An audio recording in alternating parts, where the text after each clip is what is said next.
Bienvenidos a Conversaciones Sonoras, el podcast donde la industria musical se analiza sin rodeos. Conversaciones Sonoras, presentado por Johnny Kazuriaga, director académico del Máster en Gestión Empresarial de la Industria Musical.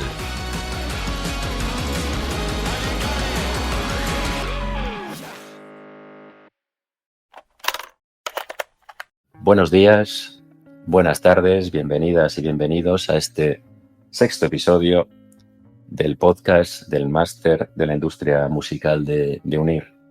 En este séptimo episodio hablaremos de una cuestión tan relevante como es la inteligencia artificial y la industria musical, la inteligencia artificial y la música. Y para ello contamos con una experta, una gurú en la materia. Contamos con Vanessa Jiménez Serranía, que es todo un lujo y un honor contar contigo, Vanessa. Muy buenos días, bienvenida. Gracias. Muchísimas gracias por haberme invitado, John, y para mí es un placer estar con todos vosotros y vosotras hoy. Y desde luego siempre hablando de estos temas, y más cuando lo guías tú, es muy, muy agradable y muy constructivo siempre. Nada, un placer, lo dicho. Para contextualizarte, voy a hacer una breve presentación de tu perfil académico y profesional. Vanessa Jiménez Serranía es profesora permanente laboral en el área de Derecho Mercantil de la Universidad de Salamanca. Doctora en Derecho Mercantil, Premio Extraordinario de Doctorado 2017 y Premio José Manuel Gómez Pérez a la Excelencia Académica en el año 2018. Posee varios títulos de másters por las universidades de París II y París-Saclay en Comercio Internacional, Propiedad Intelectual y Derecho de la Competencia. Hasta el año 2020 compaginó su actividad docente como profesora asociada con la práctica jurídica en varios despachos nacionales e internacionales. Vanessa ha centrado tanto su práctica jurídica como su labor investigadora en el derecho de la competencia, el derecho bancario, la propiedad intelectual e industrial y las nuevas tecnologías, contando con numerosas publicaciones sobre todos estos temas. Por otro lado, colabora en numerosos cursos de especialización en universidades europeas y latinoamericanas y es miembro de varios grupos de expertos internacionales, siendo presidenta segunda del grupo español de International Competition League y secretaria de la Red Académica de Derecho de la Competencia. En la actualidad, es asesora de propiedad intelectual e industrial de la Universidad de Salamanca y directora de la Unidad de Protección de la Innovación y la Protección y la Propiedad Intelectual de esta universidad. Como podéis entender, ante esta semblanza nos encontramos ante alguien que ha estudiado mucho y bien sobre cuestiones de las que vamos a hablar en la próxima hora. Vanessa, bienvenida de nuevo. Creo que ha meritado el hecho de contar tu semblanza respecto a la hondura y al conocimiento de la materia en cuestión, puesto que es una materia, conviene conmigo, en la que hay muchos dimes y diretes, hay muchas personas opinando y hay poco rigor respecto a la misma. Así que lo que vamos a intentar, lo que vas a intentar tú, porque yo aquí soy un mero, es guiarnos en estas tinieblas iniciáticas y alcanzar cierta luz en este asunto de la inteligencia artificial y de las industrias culturales y la industria musical.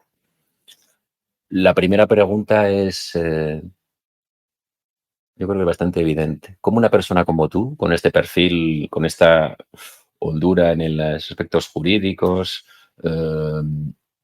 ¿por qué entras en la dinámica de, entiendo que es a través de la propiedad intelectual, etcétera, pero cuéntanos cómo entras, en qué vertiente de todas estas investigaciones entras a profundizar en la inteligencia artificial?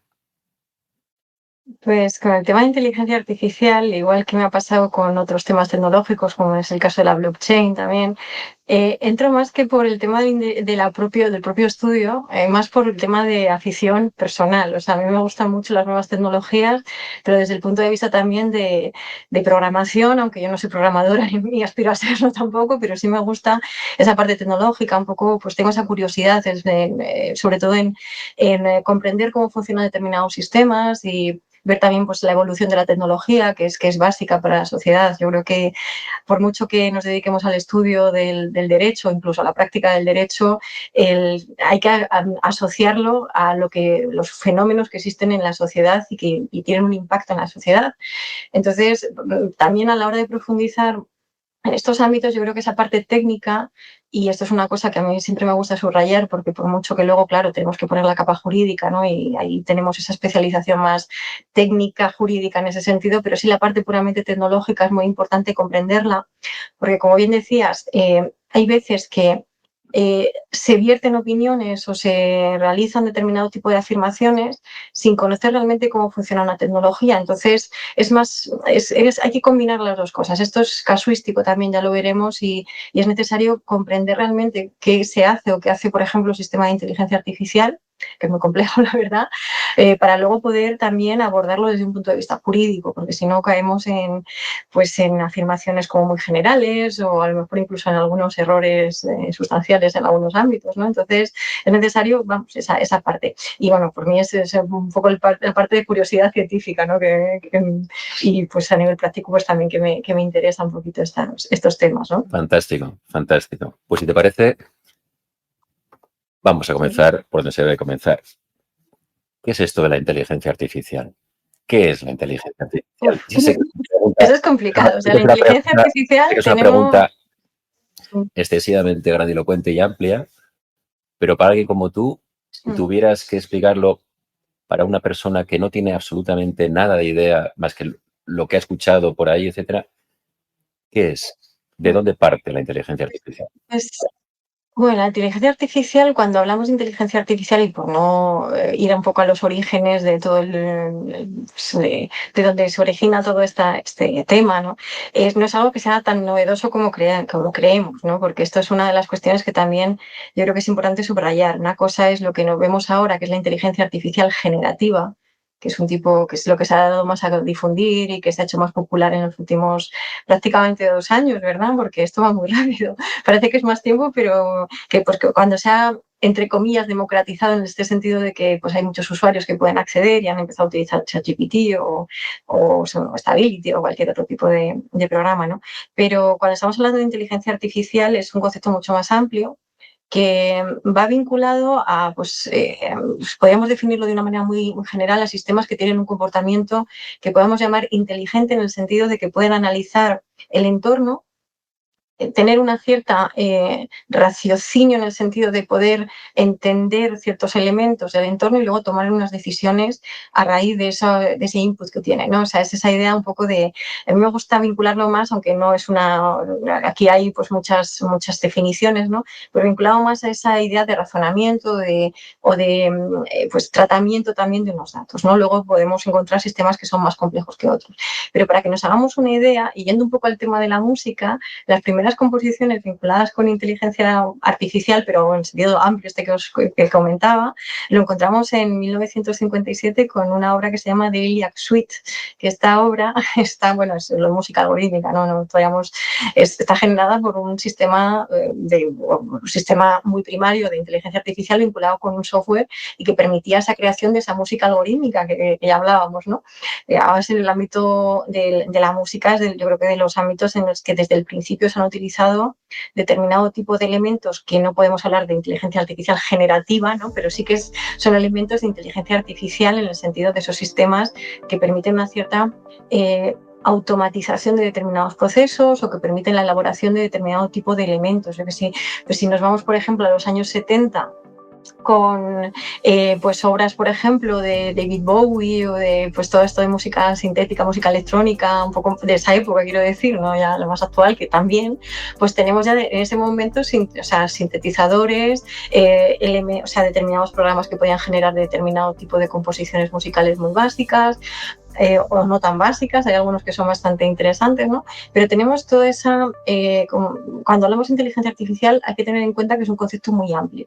Y hay veces que nos centramos en la inteligencia artificial generativa cuando hay determinado tipo de sistemas que se utilizan para producir determinado tipo de resultados que no son inteligencia artificial generativa, sino que es otro tipo de inteligencia artificial pues que utiliza, pues por ejemplo, lo que llamamos el machine learning o que son, sin entrar en aspectos demasiado técnicos, porque entonces ya nos podemos perder aquí, pero esta idea también de que encontramos, dicho de una manera como muy, muy básica, ¿vale?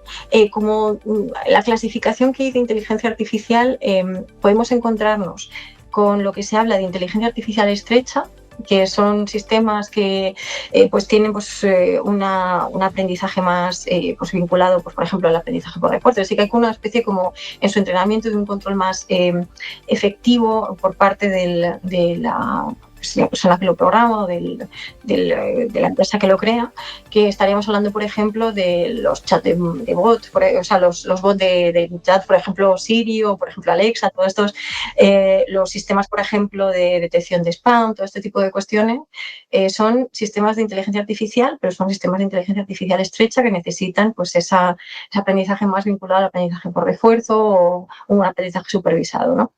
Luego entramos en lo que viene a ser la inteligencia artificial generativa, que eso es una inteligencia artificial que es como más de nueva generación, entre comillas, como valga la redundancia, ¿no?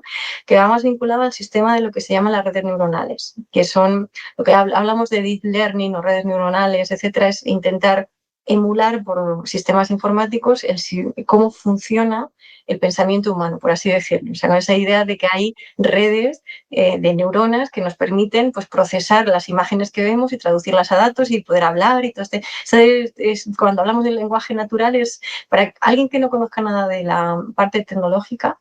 Si vamos a cómo se transmite lo que se entiende por inteligencia artificial generativa, por ejemplo, con ChatGPT o todo este tipo de cuestiones o determinados programas que sirven también para sintetización de voz o este tipo de cosas, hablamos de que se intenta hacer el lenguaje natural. O sea, esa idea es de que, bueno, pues tenemos una información, se reciben datos y es traducirlo a un lenguaje que nosotros lo hacemos de una manera automatizada por nuestras redes neuronales y en este caso se hace por unos sistemas desarrollados por ingenieros, en este caso, ¿no? Es un poco esa idea, ¿no? Entonces, la cuestión muy interesante de los sistemas de inteligencia artificial generativa es que en función de cómo están programados y cómo están desarrolladas esas redes neuronales de aprendizaje, se habla de que existe un aprendizaje que es autónomo en el sentido de que el sistema de inteligencia artificial puede rastrear los datos que les pueden ser útiles para conseguir un resultado determinado, ¿no?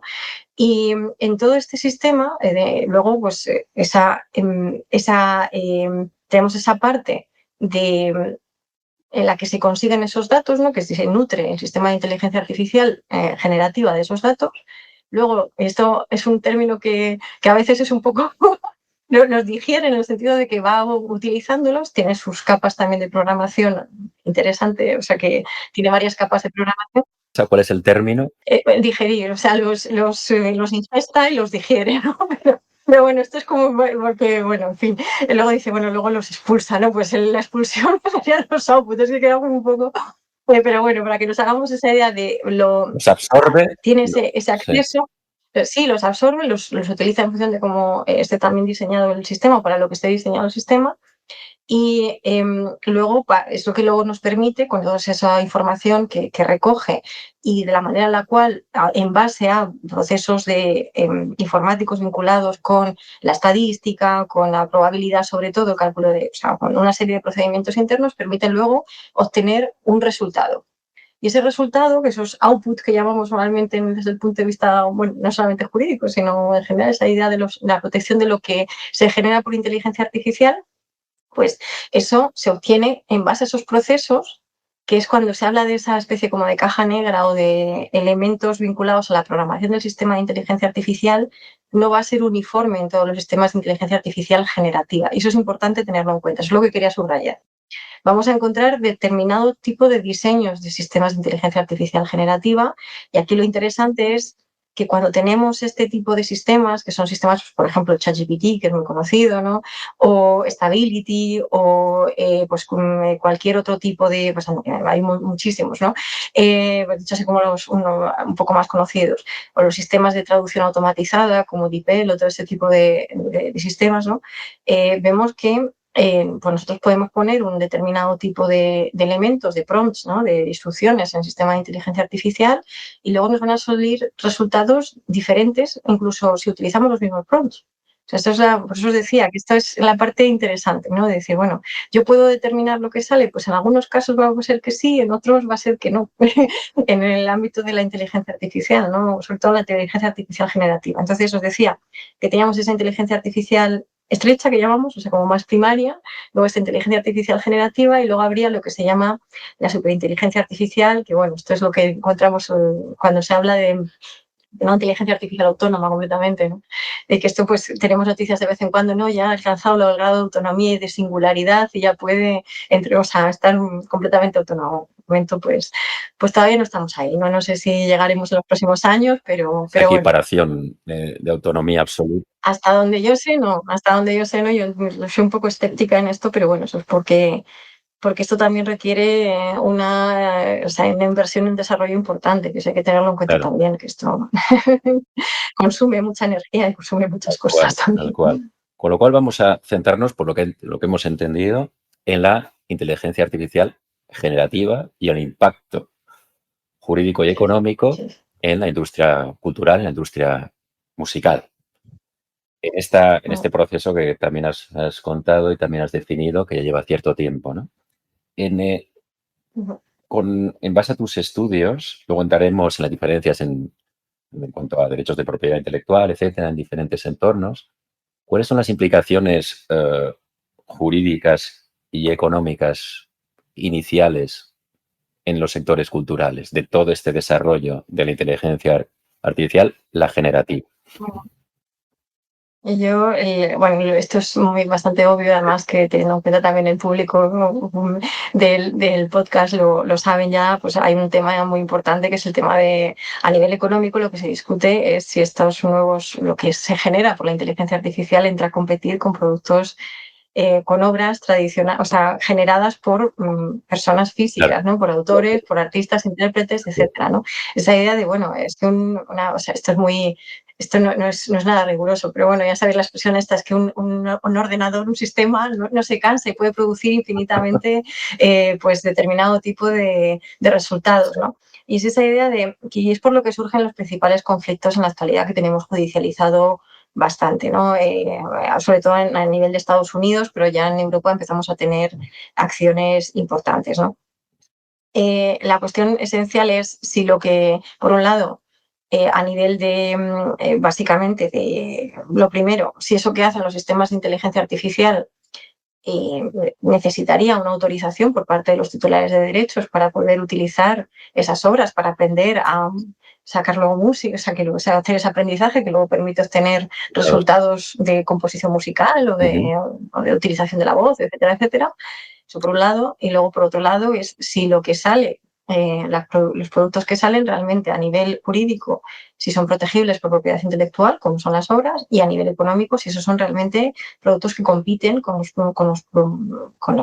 productos, por así decirlo, culturales más tradicionales en el sentido de creados por humanos, aunque también es cierto que la música es uno de los sectores donde más se ha utilizado la inteligencia artificial, como os decía, desde el Claro. principio. Pues otra cosa es cómo se utiliza la inteligencia artificial, que ese es uno de los puntos que yo voy a subrayar mucho, mucho, porque ese es un punto esencial.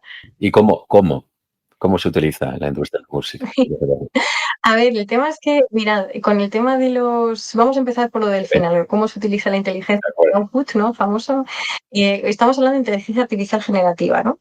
Más de estos sistemas que nos permiten, pues, por ejemplo, crear pues, música o crear canciones o lo que sea, ¿no? Entonces, la cuestión aquí sobre todo, independientemente que, como sabemos, el ámbito también de la protección de las obras musicales es muy complejo por todos los factores que van implicados en la misma, ¿no? Todos los titulares de derechos que puede llevar aparejado una obra musical. Pero yendo un poco a lo más básico, ¿vale? Que, pues lo que tenemos aquí, en la discusión que hay a nivel jurídico, es si aquello que emana de una inteligencia artificial generativa, de un sistema de inteligencia artificial, puede ser protegido por derecho de autor o no. Y aquí nos vamos, claro, ese es el núcleo, el centro de la cuestión. Y aquí nos vamos a lo que se entiende como obra, incluido pues, las obras musicales, ¿no? Independientemente, luego llevamos con las prestaciones también de los artistas, intérpretes y ejecutantes, si queréis luego, ¿no? Pero una obra, lo de la música y la letra famosa, ¿no? Que tenemos los dos tipos de autores, se entiende como una creación original que está plasmada en un soporte físico digital Y esa creación original implica que el autor sea una persona física, sea un humano. Es un poco el punto interesante, ¿no? Entonces, en principio ha habido, a nivel jurídico, tenemos casos, por no aburriros, tanto en Estados Unidos tenemos bastantes casos, como ya sabéis que allí la protección por propiedad intelectual sí que tiene una base, aunque tiene la base de protección general, sí que es más frecuente registrar las obras para luego el registro de la Oficina de Copyright americana que, que en el ámbito europeo, porque nosotros pues no se registra tanto porque tampoco es necesario, pero allí para el tema de explotación sí que es bastante útil registrarlo. Y pues las decisiones tanto de los registros en Estados Unidos como de ciertos registros europeos, ¿no? Oficinas de registro europeas, insisto que ya sabéis que en nuestros ordenamientos no es necesario el registro para la protección por derechos de autor, eso lo tenemos claro, no es como otro tipo de derechos, ¿no? Como las marcas o las patentes y estas cosas. Pero la opinión generalizada es que no se pueden, o sea, si es una obra que simplemente ha sido generada por inteligencia artificial, no se puede registrar. Evidentemente, pues ahí el autor tiene que ser lo suficientemente honesto como para decir esta obra ha sido generada por inteligencia artificial. Muy bien. ¿Qué pasa? Que tenemos una serie de casuística bastante interesante en el cual pues encontramos que hay obras, esto sobre todo hay alguna obra musical también que se ha intentado el registro, pero tenemos también, sobre todo más en obra gráfica también, tenemos los casos un poco más llamativos, más relevantes, ¿no? Pero es extrapolable, o sea, lo que os voy a comentar, o sea, lo voy a hacer en genérico para no centrarlo en un caso solo, ¿no? ¿Qué pasa? Que nos encontramos con determinadas obras que tiene, determinados resultados generados por inteligencia artificial que no solamente han sido generados por inteligencia artificial, sino que nos vamos a encontrar que es que la persona que lo ha utilizado o las personas que han utilizado ese sistema de inteligencia artificial han introducido muchísimos prompts, han ido modificando los resultados que se han generado por esa inteligencia artificial. A lo mejor posteriormente han hecho una edición de esos resultados generados por la inteligencia artificial, donde han metido otros elementos originales propios o han utilizado otros sistemas que no son inteligencia artificial generativa. Para que nos entiendan, entiendo todos los que nos escuchan. Lo que estás transmitiendo es que hay procesos de inteligencia artificial intermercados permanentemente con procesos de creatividad humana.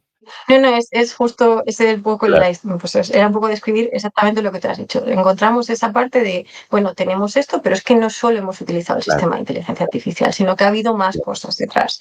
Y el sistema de inteligencia artificial lo hemos utilizado para esto, para ciertas cosas concretas y luego hemos metido otras capas de intervención directa del creador o del artista, ¿no? que realiza esta utilización de la inteligencia artificial generativa, ¿no? Entonces, en estos casos, claro, se genera la duda de que aquí qué se puede registrar, qué no. Tenemos casos bastante interesantes en la oficina, digo la oficina estadounidense porque es la que tiene pues más resoluciones y es un poco pues donde ha empezado la discusión más fuerte sobre estas cuestiones, ¿no? Y sin hallarme en los casos que hay, porque si no, pues no sería, estaríamos aquí horas hablando de ellos, pero sí que os quería comentar que ha habido una modificación reciente también, bueno, no modificación, sino como una integración más reciente, ¿no? Porque esto, claro, tiene su aquel, o sea, esta idea de una intervención humana en algo que se ha generado en una parte por inteligencia artificial o que se ha utilizado, atención a esto, la inteligencia artificial de manera meramente instrumental, como algo que va como una herramienta, pero que no es que simplemente ya haya metido unos prompts y o sea, lo primero que se me haya ocurrido y ha salido eso y lo quiero registrar, no es eso. Es la idea de que hay una elaboración importante posteriormente. Entonces nos vamos a encontrar con varios escenarios, ¿no? Uno en el cual vamos a ver que hay una parte generada por inteligencia artificial, pero otra no. Hay determinadas obras que a lo mejor la intervención de inteligencia artificial es mínima, entonces hay que determinar qué parte se ha hecho y cuáles no. Entonces, todo esto ha generado que había habido un debate bastante interesante, como os digo, de momento en Estados Unidos, pero esto se extrapola también en los elementos de debate al ámbito también de la Unión Europea. Y el 29 ha habido varios documentos de la Oficina de Copyright Americana, pero hay uno que me parece interesante subrayar, que es de 29 de enero de este año, ya veis que es bastante recientito, en el que se habla exactamente de la protección de los derechos de autor de los resultados generados por inteligencia artificial. Y en este documento lo que se viene a decir es que de momento con lo que tenemos de propiedad intelectual nos vale para proteger todo lo que hay, que no hace falta modificar la ley, pero que hemos de tener en cuenta que hay que hacer un análisis caso por caso, porque hay que no va a haber una denegación completa de un caso, de un registro porque se haya utilizado inteligencia artificial, sino que va a haber que analizar pues qué material se ha generado por inteligencia artificial, qué material se ha generado por mediante el control humano, se ha generado directamente por un humano, que en este caso incluso, se afirma que incluso si una obra incluye cierto material generado por inteligencia artificial, puede ser registrada. Puede ser registrada y puede ser titularidad de la persona que utiliza ese sistema, siempre y cuando pues, tengamos esa expresión de la creatividad humana más allá de lo que simplemente se obtiene de un sistema de inteligencia. Aquí, Vanessa, al hilo de lo que estás comentando, se me ocurren muchas derivadas. Una de ellas es quién controla a quién. ¿Quién en todo este proceso técnico-jurídico de impacto económico, es decir, todo, qué eslabón va a ser el juez o la jueza medidora de estos requisitos por obra, por composición? Una complejidad brutal. Sí, por eso os digo que es que esto, la parte que a mí es que no sé, los retos me gustan, me parece que es un tema muy bonito en este ámbito, es esa idea también de que tenemos que ir un poco más a ese caso por caso, y lo que se habla, además en este documento que os decía, me parece interesante subrayar un poco uno de los elementos que se trata, es que se van a tener en cuenta la selección creativa que se haga, la coordinación, la disposición del material generado por inteligencia artificial en los resultados, las modificaciones creativas de los resultados. Y si os interesa este ámbito, porque yo creo que sí, encontramos de momento en obra musical hay alguna, pero es que no era de esta última jornada, después de que se saliera esto, entonces os quería, aunque es una obra artística más de mercado cultural gráfico, pero os quería poner un ejemplo por si queréis, los y las que estéis escuchando, queréis un poco investigarlo, porque además es accesible de manera fácil. La obra se llama A Single Piece of American Cheese y es una obra que es una obra gráfica de una imagen de una mujer creada con cristal fracturado, ¿no? O sea, como con cristales. Y en la manera en la cual se genera esta obra, lo que se hace es establecer una serie de procesos que están descritos cuando se ha solicitado a la Oficina de Propiedad Intelectual americana, y lo que se ha realizado es una descripción del proceso creativo de tal manera que se demuestra que sí que ha habido una intervención creativa sustancial o un control creativo sustancial de los resultados por parte de los titulares de derechos. Con lo cual, a la pregunta clásica que está por la calle, ¿la inteligencia artificial como tal infringe el derecho de autor? Esa pregunta es la que a mí me gustaría tener una respuesta uniforme, pero bueno, os voy a decir una respuesta que es muy, muy de jurista. Depende de una serie de elementos, ¿no? Como os decía, cuando estamos hablando de sistemas de inteligencia artificial no hay uno. La programación puede diferir o diverger en los distintos sistemas de inteligencia artificial y no todos van a necesitar hacer tener las mismas funcionalidades ni, por ejemplo, tener una copia de los datos que necesiten, sino simplemente poder obtener ciertos fragmentos.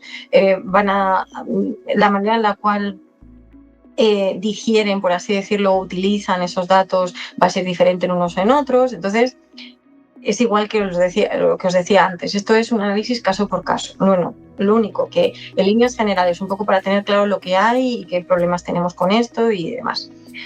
Pues, como sabéis, a nivel jurídico esto tiene que determinarse. Uno no puede establecerlo pues porque a mí me parezca que esto infringe o no infringe, ¿no? Entonces, esto se ha judicializado.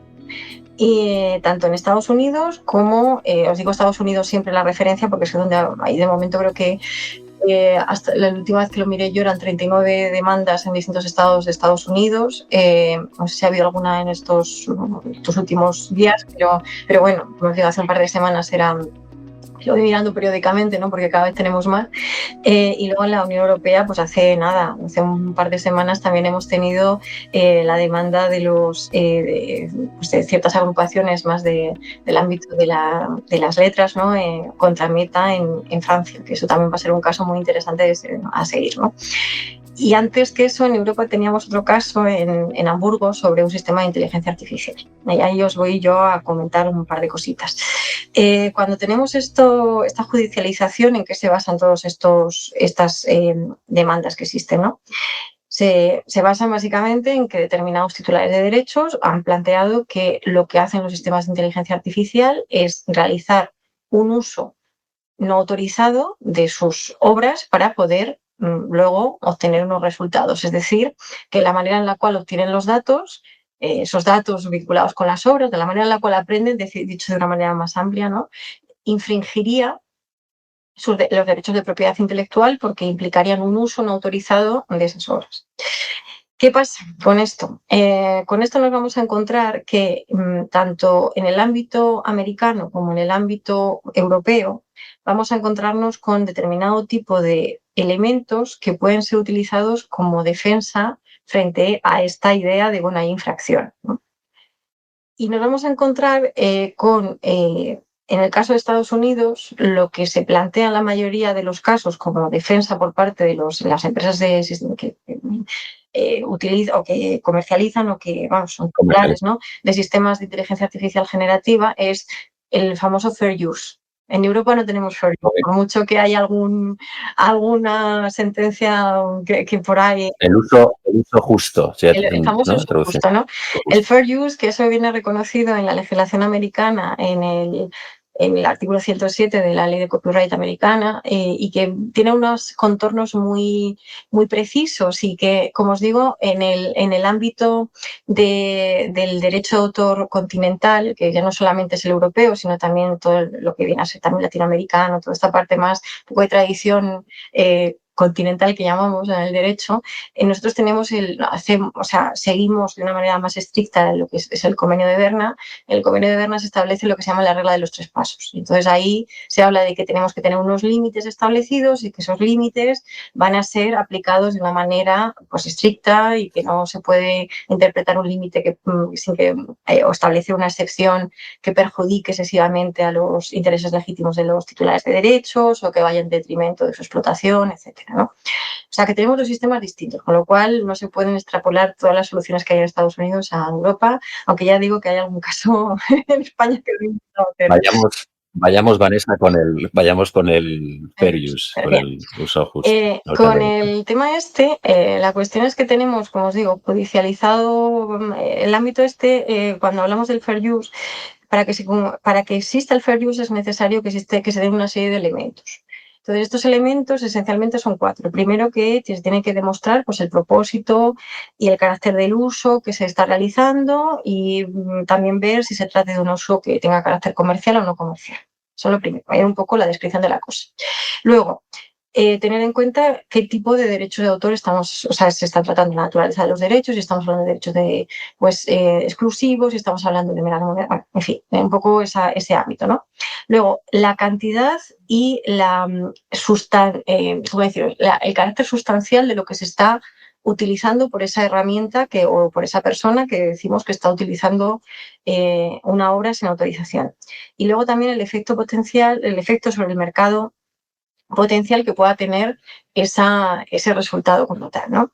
Históricamente en Estados Unidos hemos tenido casos muy vinculados a este tema de la utilización de obras ajenas, por así decirlo, para la creación de innovaciones tecnológicas bastante interesantes. Y se hablaba en estos casos de lo que se llama el uso transformativo. Ese es el punto, uso transformativo. Okay. El ejemplo más claro, veréis, bueno, entre otros, ¿no?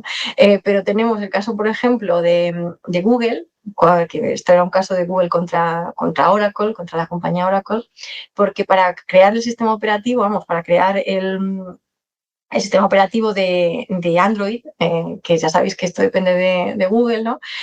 Para poderlo hacer, copió pues creo que eran 11.000 líneas de código que era propietario, del que era propietario Oracle, que eran pues, un poco pues de todo el tema de pues todo este uso no autorizado del software y tal, y en este caso lo que se consideró, o sea, esto en ningún momento tuvo autorización, sino simplemente lo que se considera en este caso es que como el resultado que se conseguía era suficientemente transformativo, aunque se utilizaba sin autorización, pues encontramos que había un fair use, porque además pues, permitía ese adelanto como tal.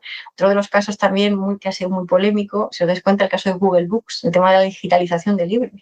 También se consideró que había ese uso transformativo, ¿no? Entonces, uso transformativo y justo, por tanto. Sí, bueno, el FAIR es más en esa idea de que, bueno, te dejamos utilizarlo porque como luego revierta a la sociedad, pues porque es un uso transformativo que implica el desarrollo tecnológico, que es un poco lo que subrayan estas compañías. Es decir, lo que estamos haciendo es hacer una innovación que tiene un beneficio para la sociedad. Y si nos ponéis esta barrera de tener que pagar derechos de autor, tener que solicitar todos estos permisos, va a ser un freno a esa innovación. Es un poco esa lógica que va por detrás. ¿Entendéis? Espero que se entienda un poco esa cuestión, ¿no? ¿Qué pasa? Que en el ámbito de la inteligencia artificial nos hemos encontrado que si en un principio el tema del fair use empezaba a calar bastante, en las últimas decisiones, y os digo las últimas de hace un mes, ni llega, que hemos tenido en algunos casos, sí que los jueces empiezan a ser más restrictivos en la aplicación. De hecho, algunos de los últimos pronunciamientos judiciales sí que van más en la línea de que realmente el fair use tiene que ser establecido de una manera más rigurosa, más clara, y que en algunos de los casos, al menos que se están judicializando, no podemos entender que exista fair use dado las circunstancias del caso en concreto. Entonces, aunque en un principio parecía que el fair use iba a ser como la vía de escape y que todos los casos iban a ir por ese lado y tal, ahora mismo sí que encontramos que empieza a haber una aplicación más estricta por parte de los jueces, y todavía no tenemos ninguna decisión que sea ya, definitiva, ¿no? Pero vamos un poco en esa línea de realmente ir caso por caso analizando si realmente se puede considerar que existe con todos esos elementos un uso justo, si realmente hay un uso transformativo real, si no simplemente hay Entonces eso es interesante. Me surgen dos preguntas. Una, ¿cómo estamos con la comparativa con Europa, en el marco normativo europeo? Sí. Y luego, ¿cómo ha reaccionado ese fair use? Porque algunas ideas tengo. Creo que la industria discográfica norteamericana reacciona de alguna manera a unas cuestiones, universal. Pero vayamos primero por la parte de contraposición jurídica normativa en Europa. ¿Cómo es? En el caso de Europa, lo que tenemos es, como os decía, un principio más vinculado con el tema de la existencia de excepciones. Lo primero que hay que ver es si lo que hace el sistema de inteligencia artificial se puede considerar como un uso no autorizado, por ejemplo, la reproducción que no sea meramente instrumental, no sea una copia efímera, ¿no? Sino que realmente, pues por poner un ejemplo, ¿no? Sino que realmente haya un uso no autorizado de la obra de la que se trate, ¿no? Y la segunda parte es que no haya ningún tipo de límite que cubra eso que hace el sistema de inteligencia artificial.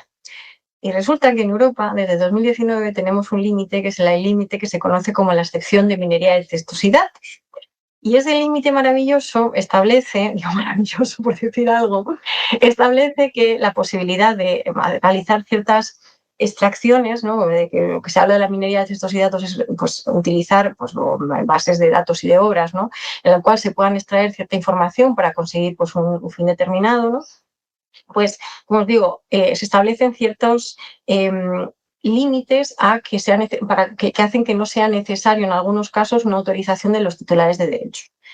Aquí hay dos situaciones. Situación de los organismos de investigación, que se consideran organismos pues más con origen público, ¿no? Esa idea de organismos de investigación, de centros de investigación como tal, ¿no? Instituciones responsables del patrimonio cultural y ese tipo de cuestiones, que ahí se establece una excepción para la minería de textos y datos que los titulares de derechos no pueden negarse a que eso se realice. Pero luego tenemos esto es importante para una cosa que os voy a comentar después. Luego tenemos otra excepción, dentro de la excepción de minería de textos y datos tenemos otra situación, la situación de los organismos que no son de investigación, es decir, aquellos que probablemente estamos pensando en organismos que tengan fin comercial y que necesiten hacer pues esa minería, ¿no? Entonces, en estos casos, como está redactado, que ya sabéis que la redacción en el caso jurídico es importante, lo que se establece que para estos casos que no son organismos de investigación, o esos con ese fin de preservación del patrimonio, se permite la aplicación de esta sección siempre y cuando los titulares de derechos no hayan reservado expresamente con anterioridad la explotación de la minería de textos y datos. Eso es lo que hablamos cuando se habla del famoso sistema de opt-out, es esto. O sea, cuando se habla de, podemos salirnos de la excepción si el titular de derechos establece, que esto se está discutiendo mucho ahora mismo, si el titular de derechos dice, oye, yo no quiero que se haga minería de textos y datos con mi obra, incluso es una obra musical, me daría lo mismo, ahí estaría fuera de esta sección y habría que solicitar una autorización. El problema que tenemos es que esto se ha hecho antes de que hubiera el opt-out, pero bueno. Pero lo que se está intentando ver es si en los casos los sistemas de inteligencia artificial se aplica esta sección de minería de textos y datos o no. ¿Qué pasa? Que de momento tenemos un caso en Hamburgo, que es el caso Lion, que en este caso sí que se entendió que se aplicaba la sección de minería de textos y datos, porque aunque luego lo que hacía Lion se utilizaba digo Stability porque era uno de los que se ponía como ejemplo, ¿no? Por otros sistemas de inteligencia artificial, lo que hacía Lion era una organización sin ánimo de lucro que además tenía fines de investigación. Entonces, las operaciones que hacía de extracción de textos y de datos y se integraban dentro de esa sección de minería de textos y datos que está cubierta por la sección de la directiva. Si hubiera sido otro sistema, pues habría que ver si el sistema era comercial o si se establecían determinados límites a la utilización de determinadas obras, pues que tendría que respetar esta otra normativa que os comentaba, ¿no? Y bueno, pues a ver qué pasa con el caso Meta en Francia, que tengo yo muchas ganas de que eso prospere un poco y ver un poquito por dónde va la jurisprudencia. Pero como os digo, esto fácil no es. O sea, es muy casuístico, tenemos que ir analizando punto por punto y uno de los elementos clave es cómo funciona el sistema de inteligencia artificial generativa con el que estemos trabajando. Eso es esencial. Entendido. Y al hilo que te preguntaba, te decía antes, en tu experiencia, ¿cómo ha ido reaccionando la industria musical al respecto de esto? Lo poco que ha reaccionado, ¿cuál es la situación? Sé que ha habido movimientos por parte, como decía antes, de la industria discográfica norteamericana, la RIA, y la Universal, etcétera, discográfica Universal, Major. Pues, a ver, es que es un cambio de paradigma importante, porque además es que ya no solamente yo me he centrado más en el tema de obra, pero es que también se clonan voces. Entonces...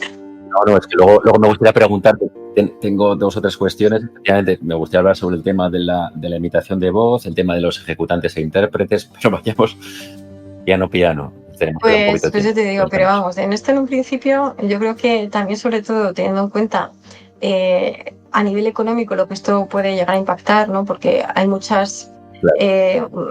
es cierto que realmente pues se pierde, o al menos en ciertos ámbitos musicales, ¿no? Puede llegarse a perder una cuota de mercado importante. O sea, esto es su opinión personal, esto ya es como de cafetería un poco, ¿no? Pero bueno, a nivel de competencia en el mercado, salvo que se diga expresamente, esto está generado por inteligencia artificial que puede permitirte distinguir, hay veces que es un poco complicado. Y en esto, pues como ha pasado en otros ámbitos también, hay determinados elementos de la industria que lo han aceptado bien y bueno, pues lo integran, pero la cuestión sobre todo es que a efectos también sobre todo de los artistas, ¿no? Y bueno, incluso las productoras también, o sea, tampoco, sí que ha habido un cierto rechazo hacia sobre todo que no haya al menos una contraprestación económica, en el sentido de que, bueno, pues primero que se respeten las licencias o autorizaciones que existan, que se pida permiso para poder entrar a los sistemas y que ese permiso pues luego implique también una remuneración, que también es un tema interesante ver cómo se remunera esto, ¿no? Y luego también en la cuestión de que, pues a nivel de hacia dónde vamos, a nivel de creatividad, que esto, como digo, es más un poco la justificación también o la defensa o la crítica que tienen los los artistas en el sentido pues más los creativos, ¿no? No tanto la producción, sino la idea de es que Claro. esto va a desincentivar que surjan nuevos creadores que puedan estar en el mercado. Y me acuerdo o sea, el año pasado ya, que está ido progresando, ¿no? Pero ya en el año pasado, justo en abril del año pasado, toda esta carta abierta de 200 músicos, estaba pues desde Stevie Sí, Wonder, Robert Smith, un montón de autores, ¿no? así es. Subrayando esta parte de que lo que hace la inteligencia artificial es sabotear esa creatividad. Entonces, la verdad es que no es... O sea, la manera en la cual se ha hecho, también teniendo en cuenta quiénes son los actores, los mayores actores en el ámbito de la inteligencia artificial generativa, pues es que es normal que haya un rechazo importante, pues por cómo se puede estructurar el mercado de aquí al futuro también, ¿no? Y vayamos con lo que te planteaba o preguntaba antes, ¿no? El tema, nos hemos centrado en la parte de derechos de propiedad intelectual, los autores, las compositoras, todo este tema de la voz, de la imitación de la voz, los ejecutantes, los intérpretes, ¿no? Con la IA, con la inteligencia artificial. En qué situación estamos con tu conocimiento respecto a eso? Eso es Sí, eso es un tema Ok, complicado, muy complicado por lo siguiente, porque ya sabéis que lo que se protege es la prestación, no la voz no se protege en el sentido de la propiedad intelectual, o sea, yo no tengo la propiedad intelectual sobre mi voz, lo que puedo tener son derechos, otro tipo de derechos, ¿no? Entonces, en este caso también nos encontramos con que como tenemos diversidad de regímenes jurídicos, pues vamos a encontrar distintas maneras de poder enfocar la defensa en estos casos, ¿no? Porque en el caso, por ejemplo, de España tenemos la Ley Orgánica de Protección del Derecho al Honor y la propia imagen, ¿no? Que ahí incluye dentro de toda esa protección la voz, o sea, es uno de los elementos de la imagen física, o sea, tenemos la parte de imagen, o sea, nuestra imagen física como tal, y luego la voz como un elemento integrador de nuestra imagen y que es de nuestra titularidad, y aparte, pues tiene que estar protegido desde el punto de vista pues, de la intimidad, del respeto, de todo este tipo de elementos más vinculados pues con, pues eso, con el honor, el respeto a la propia imagen y todas estas cosas que no se puede utilizar de una manera eh, pues indiscriminada, pero aparte de todo esto tiene esa vertiente comercial de que yo puedo explotar mi imagen, los contratos, o sea, en la voz pensamos más en un cantante que hace una prestación y que esa prestación se graba, pero muchas veces la imagen sirve como, pues, se comercializa en el sentido de que, pues, se remunera que una persona aparezca en un determinado comercial o que preste su imagen para un determinado comercial, ¿no? Con la voz pasa lo mismo también, o sea, esa idea de, pues, ya no solamente que, como digo, está protegida y que puede tener también un valor comercial importante, que es un poco el caso en este ámbito, ¿no? Pero nosotros tenemos esa cobertura más vinculada con esa legislación, como os comentaba, pero en Estados Unidos no hay un equivalente. Entonces, por lo donde se va es más por el tema del right of publicity, que solamente afecta a determinado tipo de autores, ¿no? Entonces, de autores, vamos, en este caso de intérpretes, ¿no? Que es cuando se entiende que tiene que tener ya un poco esa idea de que sea una persona conocida y que sea identificable su voz y que esa voz tenga una relevancia, ¿no? Con fines comerciales. Y esa idea de un poco vincularlo con tal que muchos de los casos bueno, en algunos de los casos que se ha planteado esto, pues en el caso de Drake, en el caso de Taylor Swift y todos pues estos cambios un poco más mediáticos, se pueden agarrar perfectamente al right to publicity, pero no sucede en todos los casos. Y es que, claro, esto está pasando ahora también con el tema de la protección del estilo. Hay determinados elementos que no tienen una protección eh, que haya sido tradicionalmente pues, vinculada a la propiedad intelectual, sino en este caso tenemos que recurrir a otras normas e intentar ver si pues, hay luego pues, una explotación que no ha sido autorizada de la voz que hay, no, como digo, no está protegida por derecho de autor, pero que se haya obtenido una ventaja comercial y a lo mejor intentar ir por competencia desleal o intentar ir como os digo, por el tema de la protección del derecho al honor, pero hay todo un mundo ahí impresionante, que además luego tenemos la otra cara de la moneda, que se está empezando a comercializar también, o sea, contractualizar la licencia sobre la voz. Yo, bueno, muy bien, tú la quieres utilizar, pues estupendo, pero me das un porcentaje de todo lo que saques después o ese tipo de cosas. Esto hubo ya una noticia hace años de la exmujer de Elon Musk, que ahora que está tan de moda Elon Musk, ¿no? de Grimes, de esta artista, que pues puso un tuit y dice, muy bien, los que queréis utilizar mi voz, pues fenomenal, pero me pagáis un 50% de regalías de lo que os tengáis. Así que también es uno de los temas interesantes. En el caso de los artistas, intérpretes y ejecutantes, pero más de los músicos, tenemos las prestaciones que están grabadas y ahí sí que podríamos reconducirlo al tema de la interacción de lo que os comentaba anteriormente, de si realmente existe una utilización de esa grabación o no, pero más vinculado con los derechos conexos, ¿no? De esa parte, ¿no? Porque es que la voz es otra cosa, o sea, la voz, el timbre, todo esto es lo que se utiliza es, bueno, creo una obra nueva, no pero utilizando, pues imitando, por así decirlo, la voz o la imagen eventualmente de Claro, y una esto me persona. liga a una cuestión final, porque podríamos estar mucho tiempo, horas, efectivamente, pero mil gracias, ¿eh? Porque nos estás alumbrando el sendero. Fantástico, Vanessa. La cuestión final, al hilo de lo que has comentado, de producción, de oferta, de consumo de demanda dentro de la industria musical, son las cuestiones éticas de todo este berenjenal del desarrollo de la inteligencia artificial. En base a tu experiencia, en base a tus investigaciones, ¿cuáles son para la redundancia, las conclusiones que hayas podido sacar de todo en el punto que nos encontramos, en abril, principios de abril de 2025, es lo que anticipas en cuanto a cuestiones obviamente éticas, ¿no? Que subyacen en todo este desarrollo técnico con estos impactos jurídico y económico ligado a la industria de la música? Ahí aquí un tema interesante, es un tema muy interesante, además que es un tema muy complicado, porque el tema de meter, o sea, la capa ética es, eh, aunque sí que pueden existir ciertos principios que van en ese sentido, ya sabéis que una cosa, lo ético no es vinculante, o sea, otra cosa es vinculante moralmente, ¿no? O en el core de principios que pueda tener una determinada industria o una determinada persona, ¿no? A nivel un poco de la implementación de ciertos principios vinculados con el respeto a ciertos elementos. En el reglamento, por ejemplo, de inteligencia artificial sí que se habla de la protección de determinado tipo de elementos para el desarrollo de sistemas de inteligencia artificial. Vinculado con esto que estamos tratando hoy, se habla de que se tiene que respetar la propiedad intelectual, las limitaciones, estas que hablamos son de la minería de textos y datos, pero tampoco, y bueno, indicar cómo se han entrenado esos sistemas y que son sistemas que las obras se han generado por inteligencia artificial cuando se generen. La cuestión aquí es, hay elementos que son importantes a tener en cuenta. Esto es una reflexión global. Y esto me voy a poner un poco Como metafísica. O sea, quieras, y como nada, o sea, quieras. vamos, y desde luego para jurídico, nada que ver con el tema este, ¿no? Pero bueno, yo creo que es un poco, es pensar un poco hacia dónde vamos, ¿no? O sea, y estamos en la actualidad, yo creo, imbuidos con una precipitación de buscar, de ir todo muy rápido, de productividad, de innovación, sin tener en cuenta luego las consecuencias que esto puede tener a, a, no digo a corto, pero al menos a medio o a largo plazo, ¿no? Entonces, esto no significa que yo sea contraria a la inteligencia artificial, ni muchísimo menos, pero sí que hay que ver cuando se realizan este tipo de desarrollos también qué implicaciones va a tener a nivel de qué tipo de sociedad queremos en un futuro, ¿no?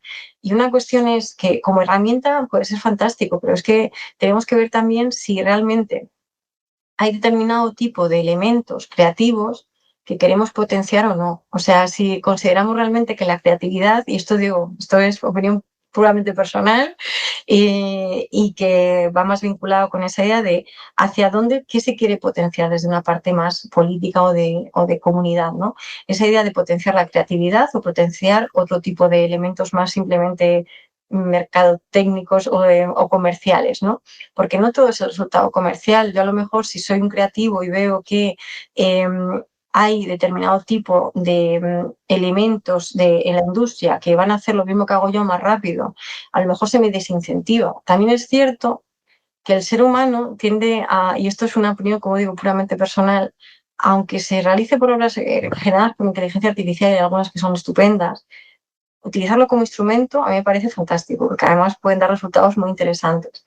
Pero lo que se hace puramente con inteligencia artificial hay algo que no termina de tener una conexión. No sé, esto ya, como digo, es apreciación puramente personal, y veces que sí que me dice, bueno, pues es...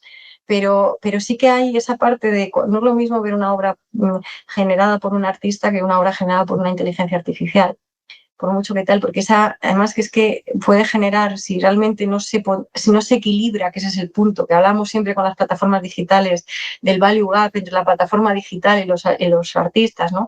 Pero en esto puede darse lugar a lo mismo. Dice, vamos a ver, tú necesitas que haya creatividad para poderte inspirar, entonces dales un incentivo para que lo hagan. Entonces es buscar ese balance entre la innovación y la creación, que eso estamos siempre con ese tema, el de los últimos años, ¿no? Sobre todo en el ámbito musical.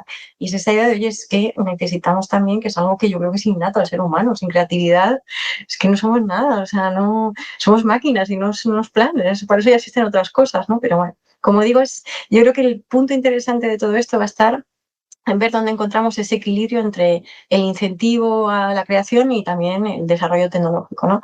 Pero bueno, eso va a depender mucho de muchos elementos que desgraciadamente no podemos controlar. Pero bueno, vamos a ver, se presenta una situación interesante en los próximos años, la verdad. Así es, así es. Pues tomo esta opinión, porque ha recalcado que es una opinión personal, pero la tomo, Vanessa, viniendo de alguien como tú, tan erudita, y para el término, se utiliza con cierta frivolidad, una erudita y tan didáctica en la cuestión, la tomo casi como un pensamiento, más que una opinión, y que así sea, que esa reflexión tuya última, final, que así sea.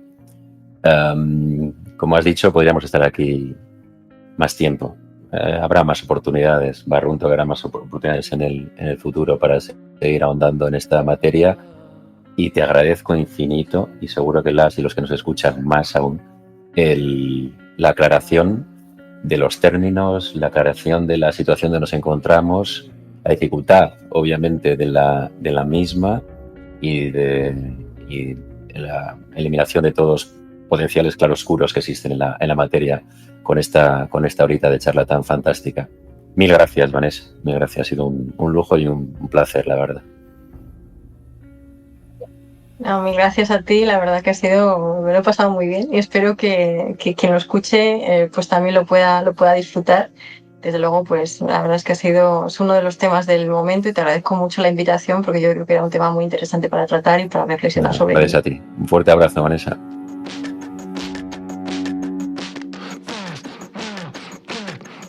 Conversaciones Sonoras, el podcast donde la industria musical se analiza sin rodeos. Presentado por Jónica Zuriaga, coordinador académico del área de música de UNIR, la Universidad en Internet.